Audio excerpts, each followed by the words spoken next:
Tired of freezing up or running out of words in everyday English conversations? Many learners struggle to find the right phrases at the right moment, which can make even simple interactions feel stressful. This video will take you through a full day of real life situations, from morning greetings to evening goodbyes, giving you 100 essential phrases you can use instantly. You'll hear them inside a natural, story driven conversation, so you can pick up the rhythm, intonation, and context effortlessly. By the end, you'll be ready to speak with the confidence and ease you've always wanted.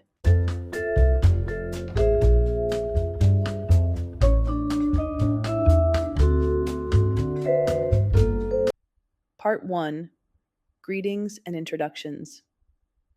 It's a bright, sunny morning, the kind of day where the sunlight gently warms your face and makes you feel instantly more alive. You step out of your apartment building, holding a fresh cup of coffee in your hand, the comforting aroma rising in soft curls of steam. The street is quiet, with only the distant hum of traffic and the gentle rustle of leaves in the breeze. Right by the entrance, your neighbor is standing with a small watering can, carefully tending to the colorful plants that line the doorway. Their leaves glisten with droplets of water under the morning light. You decide to greet her, so you give a small wave and say, "Hello." She looks up, her eyes meeting yours, and her expression transforms into a warm, genuine smile as she replies, "Hi, how are you?" Her voice is friendly, inviting you to pause for a moment. You shift the cup in your hand, feeling the warmth against your fingers, and respond politely, "I'm fine, thank you. How about you?" She chuckles softly, clearly enjoying this little moment of connection, and says, "I'm good, thanks." Tilting her head slightly, she seems curious and asks, "What's your name?" You smile back, your voice light and open as you reply, "My name is Anna. Nice to meet you." Her eyes brighten and she nods in acknowledgement, saying warmly, "Nice to meet you too. Where are you from?" You adjust your coffee cup, feeling the warmth seep into your hands, and answer, "I'm from Turkey." Her eyebrows rise slightly with interest, and she leans in just a little, saying with genuine curiosity, "Really? That's interesting. How old are you?" You notice the sincerity in her tone and answer naturally, "I'm 25," before taking another small sip of your coffee. The rich taste mixes with the crisp morning air, and you feel that this simple exchange has already added a bright, pleasant note to the start of your day. Part 2: Talking about yourself. Your neighbor shifts her weight slightly, leaning casually against the small wooden fence that separates the building entrance from the sidewalk. She tilts her head and, with a curious smile, asks, "Do you speak English?" You give a small nod, a hint of pride in your eyes, and reply simply, "A little."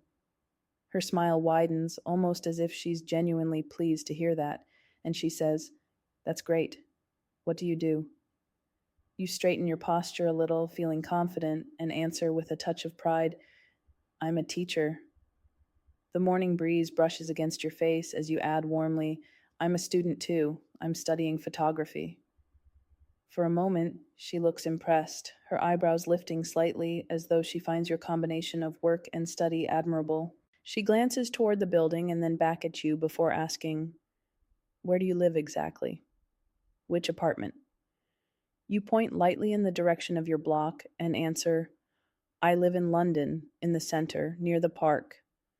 Her face lights up instantly, and she says with enthusiasm, "Oh, I love that area. What's your phone number? Maybe we can meet for coffee." You give her the number, speaking clearly, but she frowns slightly as if she didn't quite catch it. You let out a small chuckle and ask with an amused tone, "Can you repeat that?" She repeats the number slowly this time, her voice deliberate, and you nod as you save it into your phone, the warm thought of a future coffee together, making the morning feel even friendlier. Part 3: Understanding and Clarifying. You continue walking down the street toward the bus stop, the sound of your footsteps blending with the distant hum of morning traffic. The sunlight reflects off the shop windows, and the scent of fresh bread drifts from a nearby bakery. Suddenly, your phone starts to ring, its sound sharp against the quiet rhythm of your walk. You answer, pressing it to your ear, and immediately hear a voice speaking very quickly, the words tumbling out in a rush. You can barely keep up with the speed, so you gently interrupt, your tone polite and calm. Please speak slowly. The person on the other end adjusts their pace, but still, you only catch part of what they're saying. You manage to piece some of it together and respond reassuringly, I understand. However, a few moments later, there are words you don't recognize, and you have to admit, honestly, I don't understand. Not wanting to lose the thread of the conversation, you ask clearly, can you help me? The voice softens in response, and they say, sure. Relief washes over you, and you smile slightly as you say, thank you. They reply without hesitation, you're welcome. Just then, as you approach the crossing, the traffic light changes and you step onto the street. A man carrying a large cardboard box comes toward you, his arms full, clearly trying to navigate through the crowd. You step aside to give him space and say politely, excuse me. A few steps later, as you weave through the moving pedestrians, you accidentally brush shoulders with someone else. Without missing a beat, you look at them and say quickly, sorry. They smile back with a friendly expression and reply, no problem. The brief exchange leaves you feeling a little lighter as you continue your walk to the bus stop. Part 4, Everyday Questions. You arrive at a small, cozy grocery store tucked into the corner of the street, its glass door chiming softly as you step inside. The cool air from the shop contrasts with the warmth outside, and the faint scent of freshly baked bread mixes with the smell of coffee from a small machine near the counter. The cashier looks up from arranging some items and greets you with a friendly smile. When he offers to help you find something, you shake your head politely and say, that's okay. You walk slowly through the narrow aisles, scanning the shelves until your eyes land on a cold bottle of water. Picking it up, you approach the counter and ask, how much is this? The cashier glances at the bottle and replies, it's $5. You reach into your bag, take out your wallet, and hand over the money, the coins clinking as they drop into the register. Before heading out, you remember something and ask, where is the bathroom? He points toward the back of the store and says, over there. You thank him with a small nod and make your way to the door. Outside, the street feels a little busier than before, and as you check your phone for the time, you decide to confirm it with someone nearby. You stop a passerby and ask, what time is it? The man glances at his watch and answers, it's 2:00. You nod in acknowledgement, giving him a friendly wave as you say, see you later. Continuing down the sidewalk, you take out your phone and call your friend to make plans for tomorrow. The conversation is short but cheerful, and as you end the call, you say warmly, see you tomorrow. Slipping the phone back into your pocket, you let out a quiet breath and whisper to yourself, take care. The words feel like a gentle reminder to enjoy the rest of the day at your own pace. Part 5, Time-Based Greetings. Later that day, as the sun begins to lower in the sky and the light turns softer, you spot a familiar face in the crowd, a colleague from work walking toward you.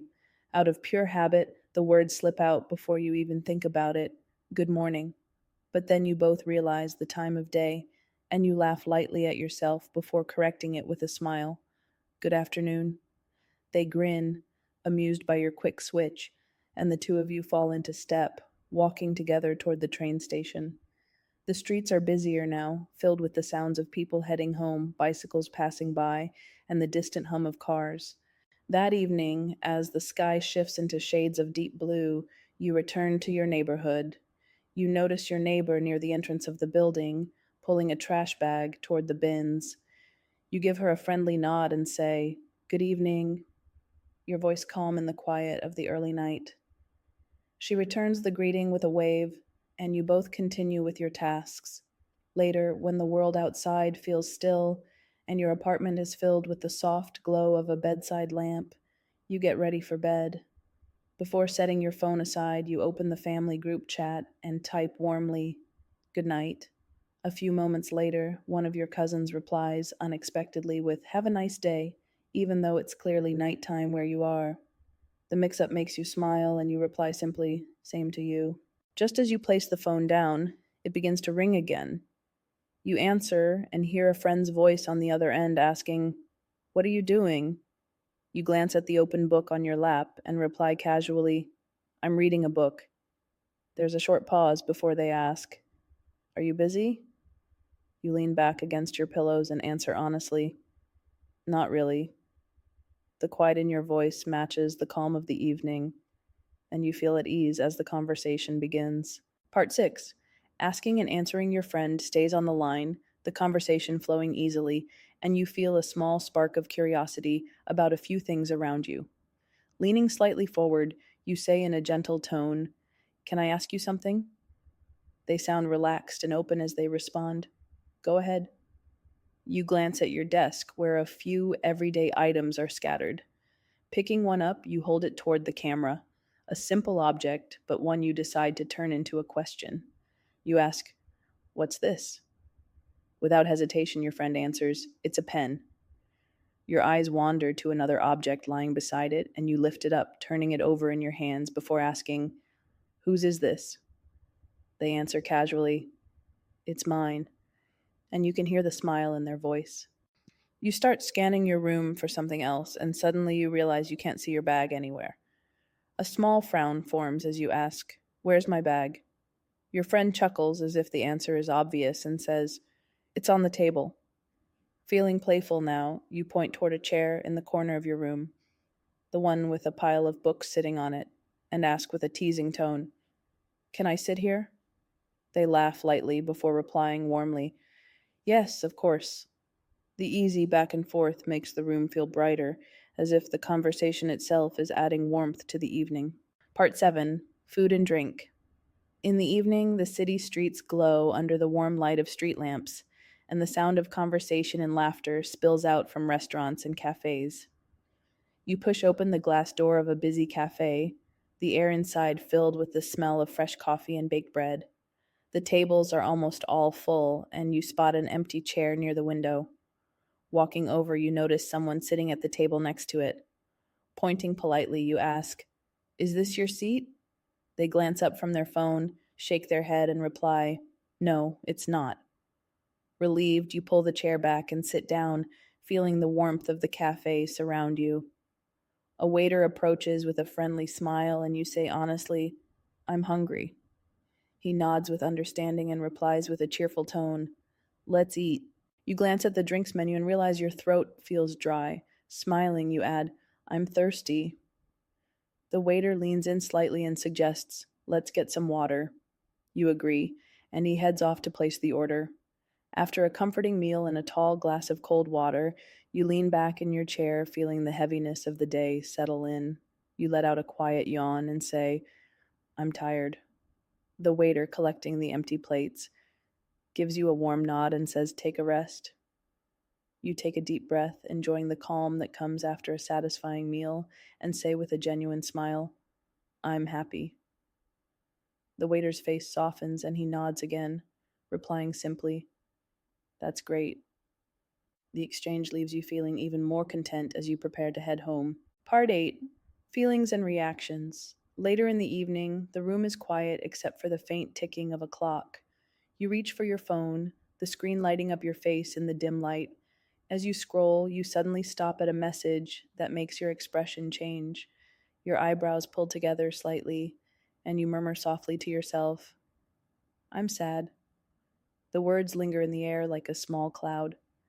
Your friend sitting nearby notices your change in mood and leans forward with concern. "Oh," they say gently, "I'm sorry to hear that." Their voice is warm, inviting you to share more. They ask, "What happened?" You give a little shrug, avoiding their gaze, and reply quietly, "Nothing special." After a short silence, your friend changes the subject and asks with a hint of encouragement, "Are you ready?" You nod, trying to shake off the heaviness, and say, "Yes, I am." But after a brief pause, you hesitate, your voice softer this time. "No, not yet." They laugh lightly, perhaps to lift the mood, and say in a playful tone, "Let's go." You lift your hand in a small wave, signaling for a pause, and say, Wait a minute. Your friend bends down to tie their shoes and replies with a grin, just a second. The moment feels simple yet comforting, as if the weight you felt earlier has already begun to fade. Part 9, Urgency and Reassurance. Suddenly, while you're still enjoying the calm of the street, you hear your name being called from across the road. The voice is clear and a little urgent, so you turn quickly in that direction. Spotting your friend waving their arms, you raise your voice so it carries over the sound of the traffic and shout, "I'm coming." They gesture for you to move faster, their voice ringing out as they call, "Hurry up." You pick up your pace, weaving between a couple of pedestrians, and finally step off the curb to cross the road. As soon as you reach the other side, you catch your breath and ask, "What's wrong?" Your friend shakes their head slowly, a puzzled look on their face, and replies, "I don't know." You glance at them reassuringly, your tone calm and steady as you say, "It's okay." Just as you speak, a car passes nearby, the rush of air brushing against you, and you add in a more serious tone, "Be careful." They wave a hand dismissively, trying to ease your concern and say, "Don't worry." You give them a small, hopeful smile and respond, "I hope so." They meet your eyes and nod with quiet confidence, saying, "I think so." Still, you scan the street, your eyes moving from one corner to another, and after a moment you say with a touch of doubt, "I don't think so." The words hang in the air, mixing uncertainty with the fading hum of the passing car. Part 10, Agreement and Closing. The conversation between you and your friend begins to slow, the lively energy settling into a comfortable quiet. You lean slightly to one side, thinking about what they just said, and respond with a gentle smile. "That's right." Then, with a playful glint in your eye, you add, "That's wrong," just to tease them. They burst into laughter, shaking their head at your sudden joke, and you can't help but laugh along before saying warmly, "Me too." They grin and shoot back with a quick, "Me neither." The exchange makes you both chuckle again, the easy rhythm of your conversation showing how well you understand each other. You nod, slowly, letting the moment settle, and say with certainty, "Exactly." Then you pause, looking up as if weighing the possibilities, and say thoughtfully, "Maybe." A glance at your watch reminds you of the time, and you murmur with a small shrug, "We'll see." They tilt their head, as if an idea has just come to them, and suggest with quiet enthusiasm, "Let's try."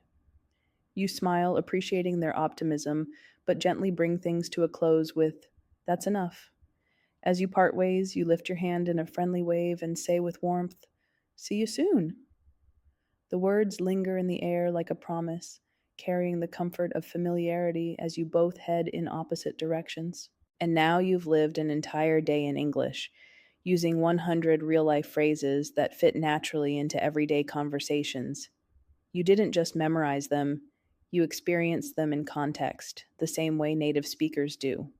The more you revisit this story and practice speaking out loud, the more these phrases will become second nature. Keep listening, keep speaking, and soon you won't just study English, you'll live it with confidence and clarity in every conversation. I'll see you in the next video where we'll bring even more English into your daily life.